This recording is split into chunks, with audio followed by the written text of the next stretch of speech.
Greetings and salutations, YouTube. This is Samaya Fogel here, and I'm here to show you the results of my dyeing. I dyed my Opulence virgin hair, 34-inch hair, and I dyed it a red color. I don't know if you can really see.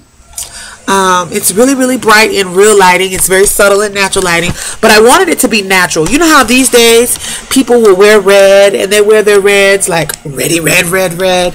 I still wanted to be able for it to be natural. I didn't want anything too bright or too vibrant or too, scary looking. I really wanted a subtle red. And see that? Isn't that gorgeous? I'm gonna go in this lighting over here because I really want you guys to see it. Sorry if this video is shaky a little. I'm walking. Here we are. There we go. You see how pretty that red is? How pretty and vibrant this hair is? And this is my Opulence virgin hair. If my hair looks a little shaken, it's because a bug was on me a minute ago. And I don't play with the bugs. I don't do bugs. But anyway, this is my hair. This is the hair laid down. This is the hair red. And I really don't do a lot of heat styling. I think, there may be some questions like, well, why she don't ever really show us her hair all curled? I don't like that look. I like this hair to be as natural as humanly possible. And for me, what that means is I use a lot of non-heat styling, particularly braiding and twisting. And so the waves that you a lot of times see in my hair doesn't even really get brushed like that, because for me, I don't do a lot of play in my hair. I wear it down or I wear it up. Like, some people are my hair does style very well, but it's either for me, it's kind of like either down or up. All right, so that's my Opulence virgin hair, and this is the red dye. Now, let me tell you what I did to achieve this look. For this particular dye, I showed you in my last video, I had bleached this hair, and you can really see it now. I bleached this hair this really bright blonde color. There were blonde streaks in it, and I added some low lights at the bottom, and then I dyed it with the Loreal Highcolor in Red Fire. The Loreal Highcolor, and I mixed it with a 30 developer, and I used this just at Sally's. You get the Loreal Highcolor from Sally's. It's a professional color, so if you don't know what you're doing, I wouldn't suggest you do it, but it's quite easy. You just follow the directions. You mix 2 ounces, I believe, it was 2 ounces per 1 bottle of for 1 bottle of color. You use 2 ounces of the number 30 developer, and you mix it up, and I just put it on the hair. And so you see the brighter pieces. All of the hair is reddish, right? But for most of the hair, it's kind of like it came up like kind of a rinse that you really can't see unless you're in the sun. But for those golden, beautiful highlights that I had in the hair, look how pretty and red that is. Now, when I did the L'Oreal Highcolor in Fire Red, it came out super bright. And there were still some blonde pieces in it because I didn't leave it in that long because I thought it was going to be too bright.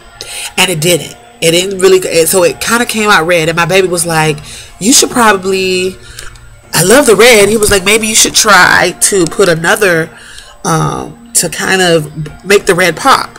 So what I did, I went and got some Manic, the semi-permanent vegan hair care product that you see a lot of times people will use for those really bright color dews. And I used that to kind of tone it down to this beautiful auburn color. And I get so many compliments. I've gotten so many compliments, even at my hair school, because I'm in hair school now. People are like, oh, your hair is so beautiful, because I can be subtle with it, but then I can hit the light and it will be boom, pow. You see that? See how pretty that is? You see how gorgeous and chocolatey these waves are? By the way, this hair has been bleached and it has been dyed twice. And it's just gorgeous. It's just gorgeous. Just so soft and so subtle. Now, I do condition my hair. And I am not afraid to moisturize my hair at any point. So I'm one of those girls. I will wash it if I feel like it. I will co-wash it. I use really good conditioners. You don't want to invest in the cheap conditioner. Particularly, you want to use John Frieda. If you're dyeing your hair red, you want to use the John Frieda red shampoo. You can get that at CVS. The John Frieda shampoo and conditioner for redheads.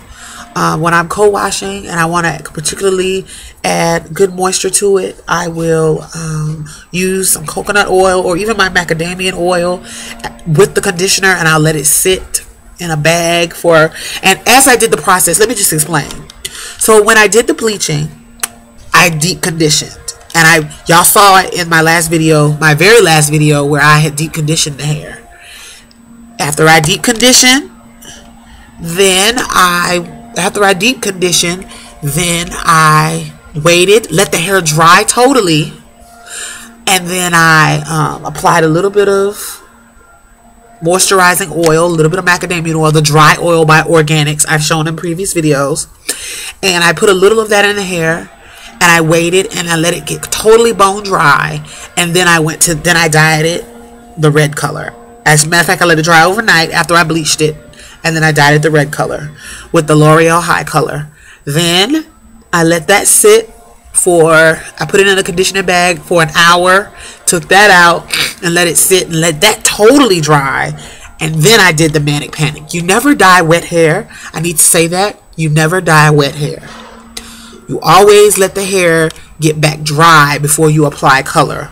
One, you want to make sure that you're not over processing the hair, and hair is very vulnerable when it's wet.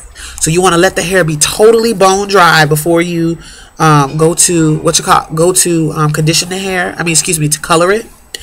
And when I added the Manic Panic, this is my end result, and I love it. I absolutely love it. Some people probably would say, "Oh, I would want my hair bolder than that." You can get a bolder color. I got Infrared by Manic Panic, and that's what created this really nice cranberry tone to my hair. But if you were looking for something a little more poppy, a little more showy, I would suggest go for they have Kool-Aid red. I could have dyed this hair pink and it would come out pink. I swear by Manic Panic colors, because one, it's not very heavy. The Loreal Highcolor had already put the red in it essentially, and then the Manic Panic just kind of toned it all. FYI though, do not, and I repeat, do not take your gloves off. I don't know if you can see, my nails look atrocious. And that's still hair dye in my hair, in my nails, because I actually took my glove off in the middle of the process. I had gotten it like on my forehead, and I was like, and I had used oil, but I got it on my forehead, and I was like, oh, and I took the gloves off to wipe stupidly, and then I kind of touched my hair, and it was just all over. It was a blood factory. My hands look okay now. They still have a little pinkish tint to them, a little, but yeah, you don't want to touch this stuff with your hand. Keep your glove on and wash it out with your glove on. That's another thing. I think how my hands really got dyed was I was washing it out with my bare hand, and it just stained my hands. So particularly when you're dealing with red color, even the Loreal, you want to be careful when you're putting it in and washing it out. But particularly when you're using that Manic Panic color, Jesus. I hate bugs. Is it in my hair? Okay. Jesus help me. Did it go in my house? Oh, girl, I gotta get out this video. Y'all have a good day. Bye. Oh, did it go in my house?